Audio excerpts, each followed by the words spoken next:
that. Yep. Thank you.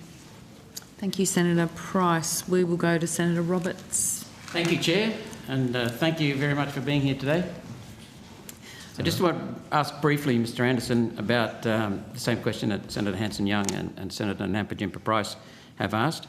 The ABC initially defended its report of Alice Springs that painted a meeting of locals as white supremacists with a statement on the 1st of February. The ABC later backflipped on this initial defence of the reporting and apologised for the report on the 3rd of February.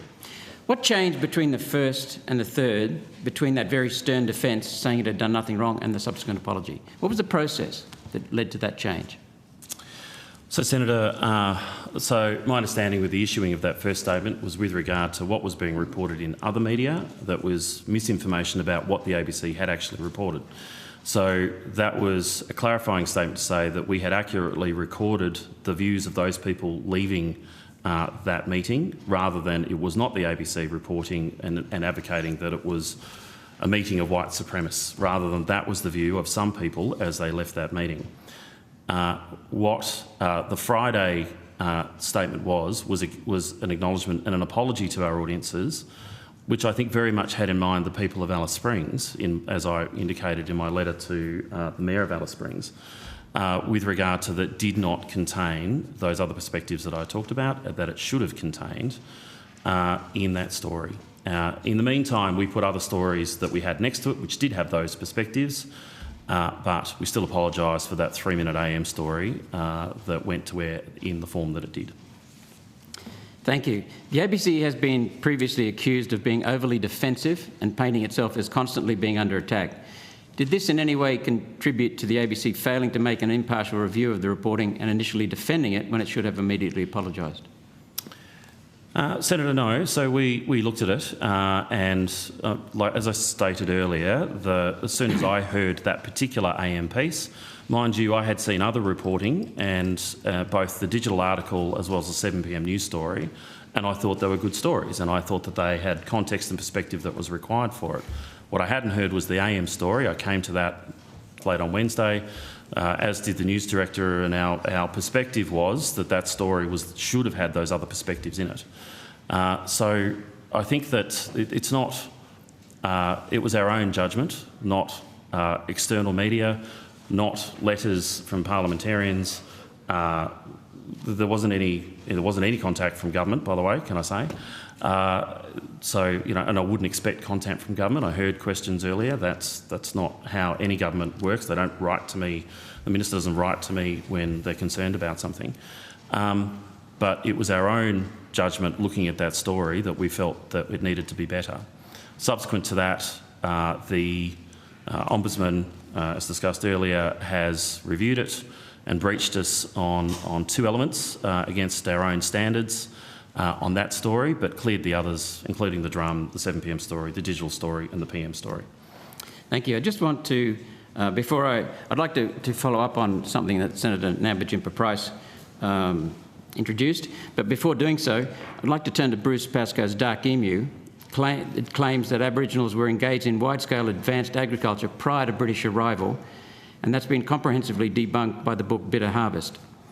There's evidence many of Pascoe's claims are often made on cherry-picked evidence and at times possibly completely made up. Despite this, Dark Emu material features heavily on the ABC Education website in relation to Indigenous history. There's only a mild disclaimer that some of the material may be contested by others and says it's essentially up to the reader to go find out about it if they want. None of the details of criticisms of Pascoe's claims are included in the Indigenous section, and there's no direction to any material that criticises Pascoe's claims.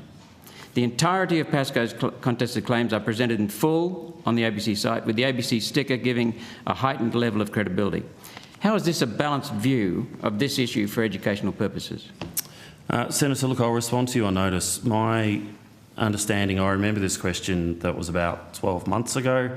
My belief is that our education material aligns to school curriculum. So we would, if it is there because it's in the school curriculum. That would be my initial response, but I'll come back to you on notice about that. We've got grave concerns with the curriculum too, by the way, but Well, that's not the ABC's job. that's correct. But then the ABC needs to be making sure that the curriculum is balanced too. And I'll qualify that. I'm not 100% sure of the statement I just made. I need to come back to you on notice about that. I appreciate that. Thank you. What work is the ABC doing to include criticisms of Pascoe's claims on the education website or remove them altogether? Well, I don't believe we're doing any work at the moment, Senator, but I will come back to you on notice about Thank you. what we have there. And if you could tell me when you're expecting that work to be completed, please. Well, I'll come back to you On notice. with questions on notice when I'm advised by the Chair that I'm required to do so. Yeah, if you could include the date when you do. Thank you. Coming back to Senator Nampa-Jimpa-Price, the ABC, in many people's view, creates victims and then trenches victimhood. Do you agree that that hurts people, especially those targeted as victims? The ABC has a responsibility to humanity to make sure people are treated fairly, not just suppressed by making them out to be victims. That's what a lot of people are telling me, some of my constituents. Senator, I don't agree with the characterisation that we create victims. I don't see any evidence brought to me about creating victims, but we do, of course, represent those people who don't have a voice, as we should. So we bring to light issues that exist within the community for which people otherwise wouldn't have be able to elevate. I don't believe that but I don't believe that we create victims. Okay. And the ABC is also considered by many Australians to malign people whose views differ from those expressed on the ABC in order to destroy the credibility of those people and dismiss opposing views. I don't agree with that either, Senator, but rather, we do have standards we need to adhere to that we're held to account over, as we should be, both ourselves as well as by others. And there are our impartiality standards with regard to making sure that there is a diversity of perspectives. If, as Senator Nampa-Jimpa-Price just said, she was maligned in an interview with Noel Pearson, would that be an automatic trigger to then go and get her view? Senator, I think, well, it sounds like that was a live interview to me, but certainly if we are pre-preparing a story that we were putting allegations about someone, then yes, we are required to put those allegations or have a right of reply to somebody who we are talking about with regard to that. Of course, that depends in the context, but generally that is our expectation, that is our standard. With the example just provided by Senator Price, I've already said I'll have a look at that. Okay, thank you. Thank you, Chair. Thank you, Senator Roberts.